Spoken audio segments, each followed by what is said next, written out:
इस समय देश में बसंती हवा की बयार के साथ बोर्ड परीक्षाओं का दौर चल रहा है। बोर्ड परीक्षाओं के इतिहास को लें तो सन 1921 में Uttar Pradesh board of high school and intermediate education की स्थापना हुई, जिसके पीछे कलकत्ता यूनिवर्सिटी कमीशन का भी बहुत ज़्यादा सहयोग था। आज की उत्तर प्रदेश से इसमें आप थोड़ा सा इससे कंफ्यूज ना हो। उत्तर प्रदेश उस समय का अर्थ था उसमें यूनाइटेड प्रोविंस, यानी कि आज का उत्तर प्रदेश, सेंट्रल प्रोविंस यानी कि आज का मध्य प्रदेश, और राजपूताना इलाके यानी कि लगभग राजस्थान के वो इलाके जहाँ पे राजपूत राजा हुआ करते थे। सन 1929 में joint board of high school and intermediate education की स्थापना हुई और सन 1930 में पहली बार देश में बोर्ड परीक्षाओं का आयोजन हुआ। यही बोर्ड 1952 में central board of secondary education के नए नाम से देश में बोर्ड परीक्षाओं का आयोजन करने लगा। इस वर्ष सीबीएसई के अंतर्गत लगभग 40 लाख विद्यार्थियों ने बोर्ड परीक्षाएं दी हैं या दे रहे हैं अभी। बोर्ड परीक्षाओं को हमारे समाज में आज भी प्रतिष्ठा का विषय माना जाता है और साथ ही साथ हमारी जो शिक्षा व्यवस्था है उसमें अभी घनघोर कमियां हैं। नमस्कार, मैं नितेश झा। आज हम बोर्ड परीक्षाओं में समाज में जो हमारे बोर्ड परीक्षाओं से जुड़े मिथक हैं उन पर चर्चा करेंगे। साथ ही साथ जो हमारी शिक्षा व्यवस्था में कमियां हैं उन पर हम चर्चा करेंगे। मुख्य विषय पे आते हैं बोर्ड परीक्षाओं से जुड़े हुए मिथक के रूप में। पहला मिथक है, हमेशा समाज के द्वारा या शिक्षकों के द्वारा या अभिभावकों के द्वारा विद्यार्थियों को ये कहा जाना कि बोर्ड परीक्षाओं में आपने बेहतर कर लिया तो आपका जीवन जो है वो हमेशा के लिए सफल होगा या एक पूर्ण रूप से सेट हो जाएगा। मुख्य तौर पर देखा जाए तो जीवन हमेशा संघर्षों से परिपूर्ण होता है, इसलिए ऐसा कहना कि अमुक काम कर लेने से या अमुक परीक्षा में अच्छे से अच्छे अंक प्राप्त कर लेने से ही आप जीवन के सारे ही समस्याओं को या सारे ही जो जीवन में कठिनाइयां या चुनौतियां आएंगी उनसे आप लड़ने के लिए सक्षम हो जाएंगे, ये कहना थोड़ा सा मूर्खतापूर्ण होता है। लेकिन बात ऐसी है कि अभी भी समाज में खुल करके विद्यार्थियों को इस कटु सत्य से कोई भी अवगत कराने वाला नहीं है, चाहे हमारी शिक्षा व्यवस्था हो चाहे हमारा समाज हो। तो ये कह देना कि बोर्ड परीक्षाओं में अच्छे परिणाम आपके सफल जीवन की गारंटी है, ये सत्य नहीं है। मैं ऐसा नहीं कह रहा कि जो अच्छे परिणाम लाते हैं वो गलत कर रहे हैं, ऐसा कदापि नहीं है। वो बेहतर कर रहे हैं, वो आगे भी भविष्य में अच्छा करेंगे। लेकिन जो अच्छे परिणाम नहीं ला पाए हैं या नहीं ला पाएंगे, उनको भी दुखी होने की जरूरत नहीं है। एक परीक्षा आपके जीवन के भविष्य को निर्धारित कर ले, ऐसा कहना अतिशयोक्ति होगी। एक परीक्षा आपके जीवन से बढ़कर के भी नहीं है। तो बस इसमें मुख्य रूप से यह है कि आपको अपनी परीक्षा में जो कम परिणाम हुए हैं उस पर आपको समीक्षा करनी होगी कि क्या-क्या कमियां रह गई हैं और उसको बेहतर करने का प्रयास करना होगा। दूसरा मुद्दा है कि 90% का जो हमारे समाज में एक चलन है कि 90% जो ज़्यादा लाता है वही समाज में प्रतिष्ठित माना जाता है, या फिर यूँ कह लें कि ज़्यादा से ज़्यादा अंक प्राप्त करता है, समाज में प्रतिष्ठित माना जाता है, और जो कम पाता है उसके साथ ना ही समाज खड़ा होता है, ना ही शिक्षक खड़े होते हैं, ना ही अभिभावक खड़े होते हैं। ये वास्तव में दुखद है। मैं ऐसा नहीं कह रहा कि पूर्ण रूप से ऐसा है, लेकिन अभी भी समाज में जो विद्यार्थी कम प्रतिशत अंक लाते हैं या फिर जब कम अंक लाते हैं तो उनको समाज हमेशा हीन भावना से देखता है, या फिर आने वाले समय में भी उनको शिक्षा जगत से अगर वो कुछ सुधार कर भी लें तो उतना सहयोग नहीं मिलता है। लेकिन सत्य बात यह है कि चाहे थॉमस अल्वा एडिसन हो, चाहे हेनरी फोर्ड रहे हो, चाहे महात्मा गांधी हो, चाहे धीरू भाई अंबानी हो, चाहे श्रीनिवास रामानुजन हो, ये सभी अपनी आरंभिक शिक्षा में या तो कमजोर रहे या तो सिर्फ एक विषय से इतने ज्यादा जुड़ाव महसूस करते रहे कि दूसरे विषयों में उन्होंने इतनी रुचि नहीं ली। जब मैं ऐसा कहता हूँ तो मैं श्रीनिवास रामानुजन का उदाहरण आपको देता हूँ कि गणित जैसे विषयों में हमेशा वो 100 में 100 लाते थे, लेकिन दूसरे विषयों में वो उतना अंक प्राप्त नहीं कर पाते थे। तो इसका सीधा सा मतलब, अगर आज के समाज में कोई ऐसा विद्यार्थी हो जो गणित में, विज्ञान में या किसी अन्य विषय में 100 में 100 लाए और दूसरे विषयों में फेल हो जाए, तो हमारी शिक्षा व्यवस्था इतनी खोखली हो चुकी है कि ऐसे विद्यार्थियों के लिए आगे का भविष्य कुछ नहीं होगा और समाज से अलग से उसे गालियाँ भी पड़ेंगी। तो ये खुल के कहना शिक्षा व्यवस्था में, ये खुल के कहना किसी अभिभावक के द्वारा, समाज के विभिन्न लोगों के द्वारा कि अगर यदि आप कम अंक लाते हैं तब भी इससे आपका कुछ विशेष, इससे आपकी हानि होने वाली नहीं है। आप बस बेहतर करें और अपनी कमियों की समीक्षा करें। ऐसा कहने वाले बहुत गिने-चुने लोग हैं और विद्यालय तो बिल्कुल भी ऐसा नहीं करते। तो दूसरा मिथक ये है कि आप 90% नहीं भी लाते हैं तब भी आप एक अच्छे विद्यार्थी बन सकते हैं। बस एक समीक्षा करें कि आप किन-किन जगहों पे आपसे कमी रह गई। तीसरा जो मिथक इससे जुड़ा हुआ है, वो है कि इसको समाज का की प्रतिष्ठा से जोड़ दिया गया है। आप एक उदाहरण के तौर पे मैं आपको समझाता हूँ कि आप परिवार में किसी भी सदस्य से, आपके जो सगे-संबंधी हैं, आस-पड़ोस हैं, उनसे पूछिए कि उनके बोर्ड एग्ज़ाम में कितने अंक आए थे, चाहे 10वीं या 12वीं के। तो या तो वो झूठ बोल के 90% से ज़्यादा कहेंगे क्योंकि उनका मानना है कि 90% से कम आने पर उनकी सामाजिक प्रतिष्ठा उतनी नहीं रहेगी। या तो वो अगर सत्य भी बोलेंगे तो ये आपके दिमाग में स्थापित करने का प्रयास करेंगे कि उनके जो 60% थे वो आज के 95% के बराबर है। तो दोनों ही परिस्थिति में जो है वो विद्यार्थी के मन में ऐसी हीन भावना आ जाती है कि उनमें बहुत सारी कमियां हैं। ऐसा भी है कि विद्यार्थियों में कमियां होती हैं और कमियों की समीक्षा वो उतनी गंभीरता से नहीं कर पाते। लेकिन इसके पीछे भी मुख्य कारण वही शिक्षा व्यवस्था है, वही समाज है जो उन विद्यार्थियों को इस चीज के लिए ना ही प्रोत्साहित करता है, ना ही उनको सत्य से अवगत कराता है। तो तीसरा मिथक तो ये है। बोर्ड परीक्षाओं का मिथक पूर्ण रूप से इन्हीं 3 मुख्य बिंदुओं पर है। इसीलिए बोर्ड परीक्षा में जो भी विद्यार्थी इस बार शामिल हुए हैं और जो अपने परिणामों का इंतजार कर रहे हैं, वो ये मान के चलें कि गलत परिणाम आपके पक्ष में हो, चाहे आप 90% लाएँ तो बहुत अच्छी बात है, तब आगे आप अच्छा कर सकते हैं। और अगर नहीं लाए हैं, आपके 70% हैं, 60% हैं, तो इसका ये मतलब तो बिल्कुल भी नहीं है कि आप भविष्य में कुछ नहीं कर सकते। बस कमी यहाँ रह जाती है जब कोई विद्यार्थी अपनी योग्यता को नहीं पहचानता है, अपनी रुचि को नहीं पहचानता है। आज का समय ऐसा है कि किसी भी विषय में आपकी रुचि हो और उसमें अगर अपना सर्वश्रेष्ठ दें, तो ना ही आर्थिक रूप से आपको कोई तंगी आ सकती है और ना ही कुछ ऐसी परिस्थिति आएगी कि आप जो है सफल नहीं हो सकते हैं।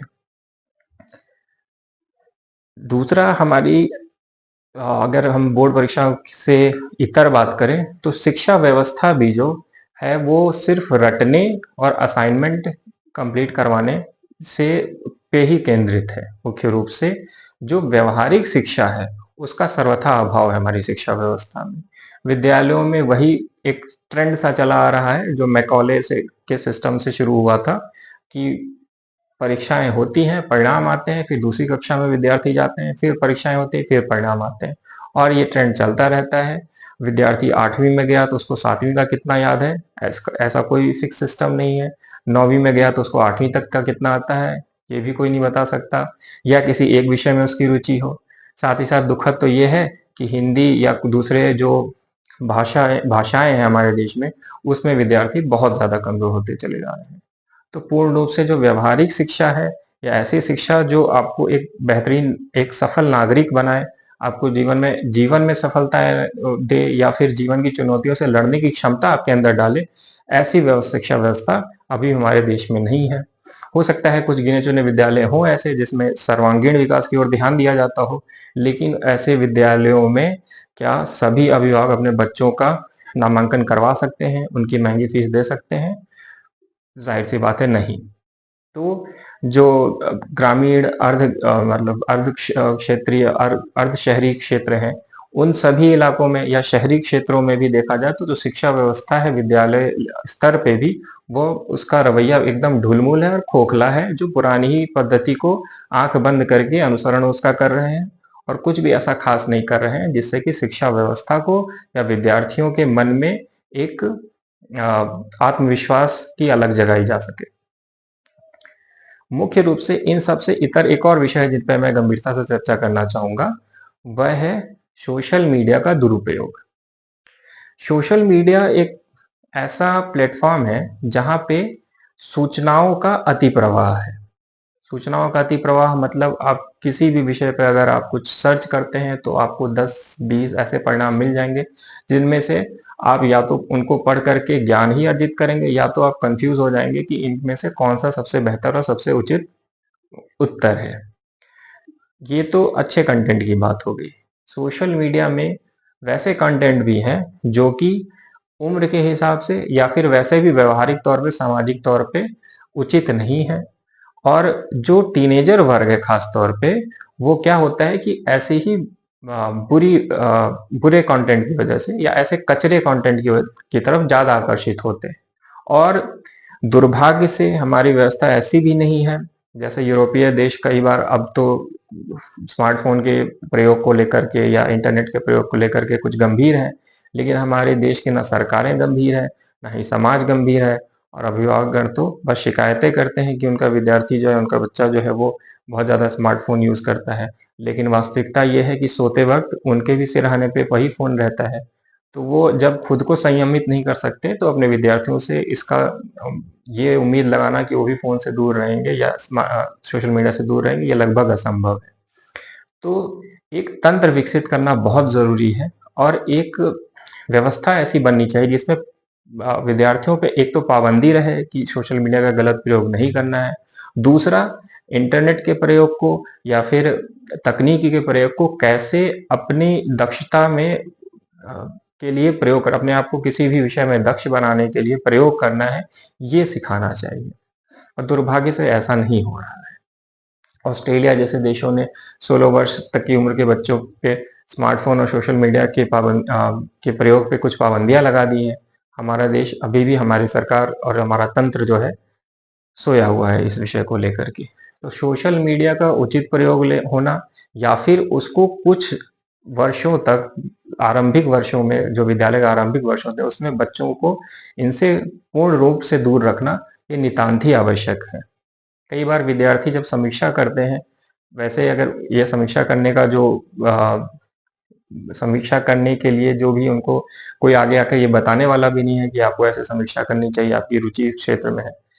यदि गलती से कोई विद्यार्थी करता भी है, तो वो ये निश्चित तौर पे पाएगा कि कहीं न कहीं सोशल मीडिया या स्मार्टफ़ोन के प्रयोग से उसने अपना बहुत ही कीमती वक़्त बर्बाद कर दिया है।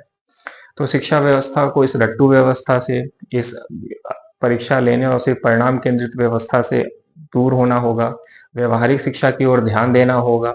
भारतीय पद्धति शिक्षा की ओर ध्यान देना होगा। पुरानी पद्धति, गुरुकुल पद्धति, जिसमें एक विद्यार्थी को व्यावहारिक ज्ञान भी बताया जाता जाता था। जीवन के संघर्षों से लड़ने की जो क्षमता है, उसको भी विकसित किया जाता था। आज के विद्यार्थियों में ऐसा नहीं है। आज के विद्यार्थियों को गणित के, विज्ञान के कठिन से कठिन प्रश्न दिए जाते हैं और वो अगर दुर्भाग्य से वैसा नहीं कर पाता है और जेईई और नीट के जैसी परीक्षाएं अगर वो पास नहीं कर पाता है तो वो आत्महत्या के लिए आत्महत्या करने पे मजबूर हो जाता है। ऐसे में एक ऐसी व्यवस्था होनी चाहिए कि लोगों को मालूम हो, इन विद्यार्थियों के लिए एक ऐसी बेहतरीन काउंसलिंग होनी चाहिए या फिर ये अभिभावक हों, चाहे समाज के लोग हों, उनको बताने वाले होने चाहिए कि कोई नहीं, एक परीक्षा आपके जीवन को कभी भी निर्धारित नहीं कर सकती है। परीक्षा में परिणाम अच्छा आए या बुरा आए, आप चलते रहें, जीवन में संघर्ष करते रहें। आपके अकादमिक जो भी परिणाम आ रहे हैं, अच्छे आ रहे हैं, बुरे आ रहे हैं, उनसे कुछ खास प्रभाव नहीं पड़ने वाला है। जीवन में हर स्तर पे एक नई चुनौती आएगी और उस चुनौती से आपको लड़ना है।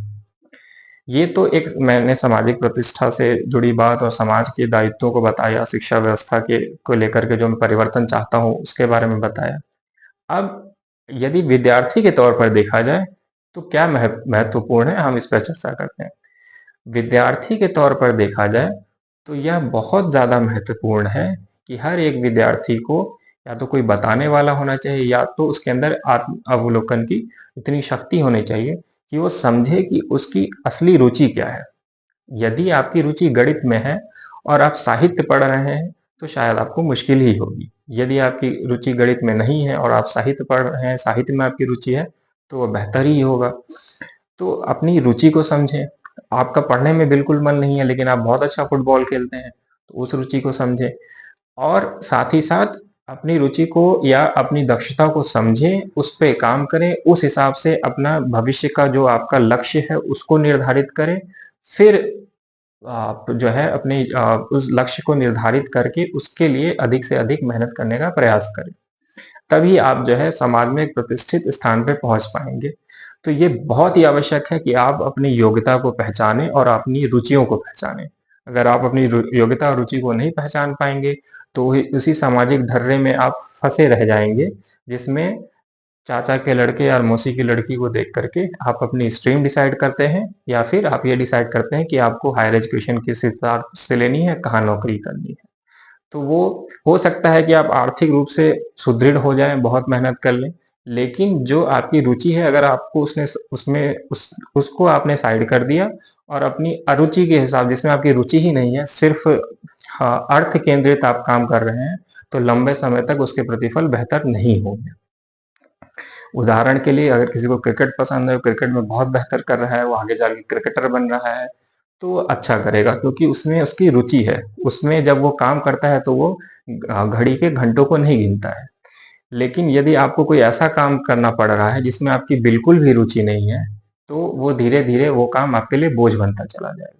तो आज के समय में ख़ास तौर पे सोशल मीडिया के समय में या फिर तकनीकी क्रांति के समय में अपनी योग्यता को समझना, उसके हिसाब से अपना 100% देना बहुत ज़्यादा ज़रूरी है।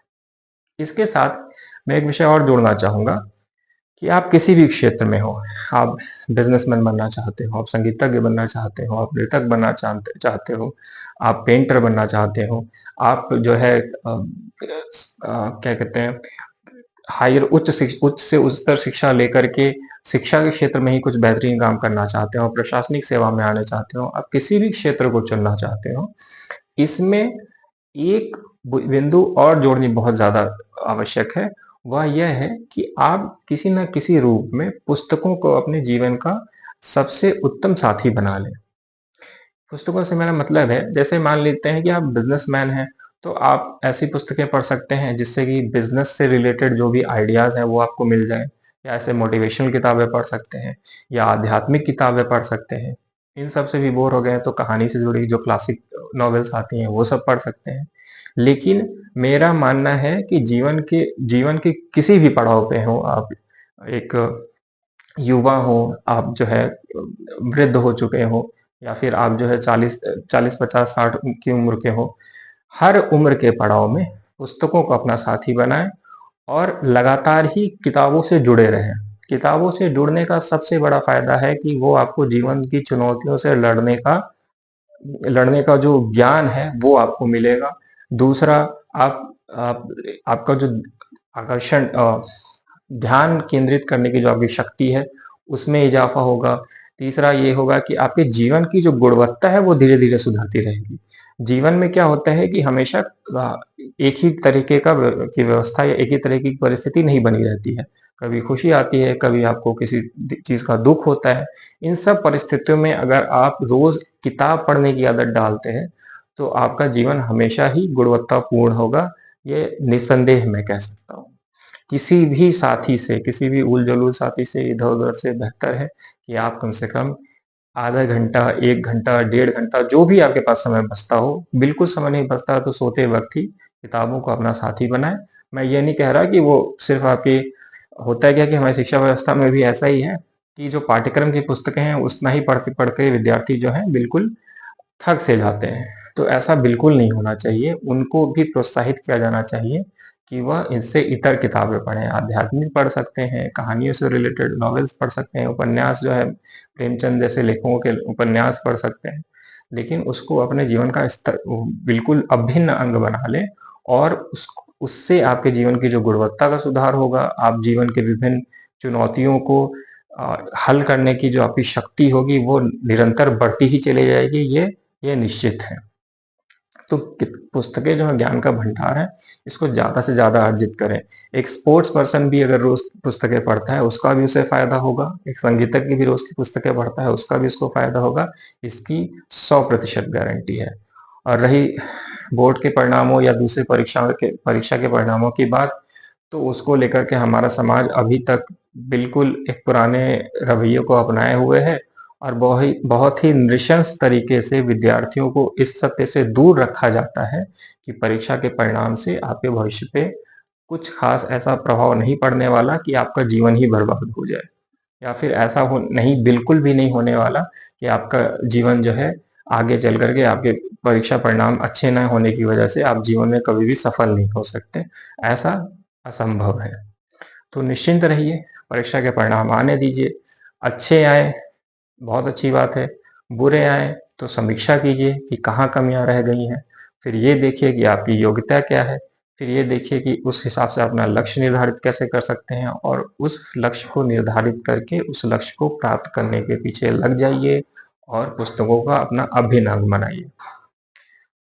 मिलेंगे परिवर्तन के अगले सोपान में किसी नए विषय के साथ। धन्यवाद।